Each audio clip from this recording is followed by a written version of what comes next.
خدا ہی آسمانوں اور زمین کی چھپی باتوں کا جاننے والا ہے۔ وہ تو دل کے بھیدوں تک کو جانتا ہے۔ وہی تو ہے جس نے تم کو زمین میں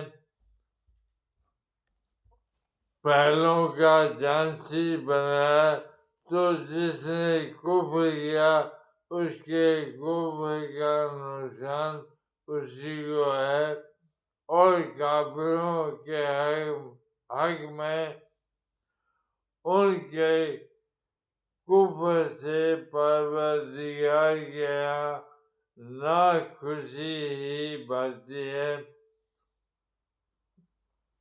اور کافروں کو ان کا کفر نقصان ہی زیادہ کرتا ہے۔